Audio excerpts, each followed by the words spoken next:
कि 6 से 7 question MS office, MS word और एक्सेल के पूछे गए, पावर पॉइंट के कम थे। एक्सेल और एमएस वर्ड से 6 से 7 क्वेश्चन इस बार भी पूछे गए। कौन कौन से क्वेश्चन पूछे जा रहे हैं? माइक्रोसॉफ्ट एक्सेल में स्प्रेडशीट के फाइल का नाम क्या होता है? अब देखो ये क्वेश्चन कितने तरीके से पूछ सकता था। अगर आप एक्सेल में किसी भी फाइल को बिना नाम के सेव करते हो, डायरेक्ट सेव कर देते हो, तो वो बाय डिफॉल्ट अपने आप से पहले से मौजूद फाइल नेम ले लेती है बुक 1। सपोज ऑप्शन में बुक 1 नहीं दिया तो शीट 1 जरूर देगा, या तो शीट 1 होगा या तो बुक 1 होगा। अगर दोनों दे रखा है तो आंसर बुक 1 करके आओगे। एमएस एक्सेल पूछा है, आगे ये पूछ लेगा कि एमएस एक्सेल को ओपन करने की कमांड क्या होती है? तो एमएस एक्सेल को ओपन करने की कमांड होती है excel.exe। इसके बाद क्वेश्चन जो पूछा गया वो ये कि पेज नंबर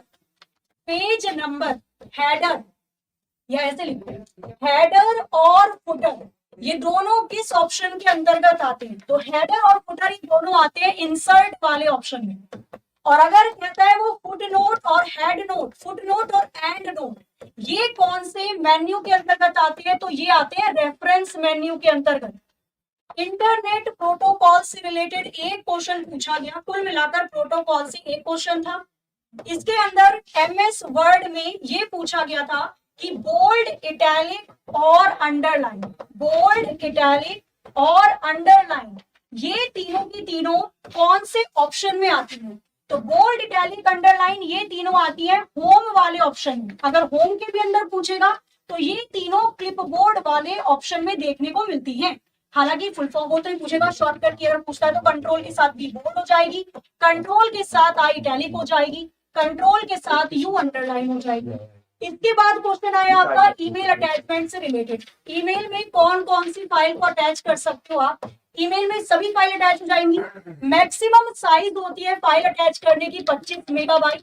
अगर आप इससे ज्यादा की फाइल करते हो अटैच तो आपको पेमेंट कर, मतलब वो लिंक बनाना पड़ता है, पेमेंट की लिंक बनानी पड़ती है। एक दिन में कितनी ईमेल कर सकते हैं? तो एक दिन में आप ईमेल कर सकते हो 500, और एक बार में वन टाइम कितनी ईमेल कर सकते हैं? 100 पूछ लेगा।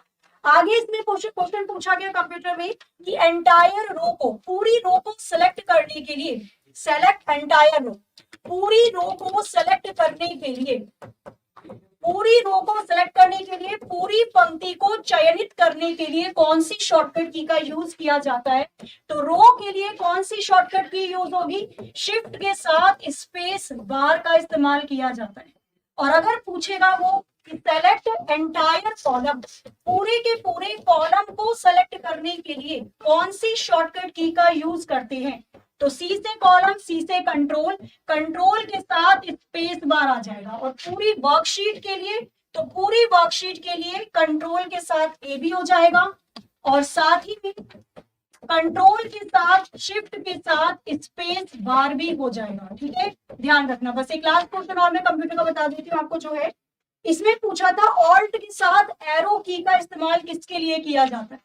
तो एरो की का अगर मैं मेनली बात करती हूँ तो एरो की जो आपकी होती है ये नेविगेशन की कहलाती है। अगर आपको जाना है राइट साइड तो दाएं वाली, लेफ्ट तो बाएं वाली, ऊपर ऊपर, नीचे नीचे, नेविगेशन की के अंतर्गत आती है। ठीक है, बाकी और जो मिलते हैं मैं बता दूंगी, हालांकि मैंने पूरे बता दी। और मैथ्स आप एक बार देख लीजिए।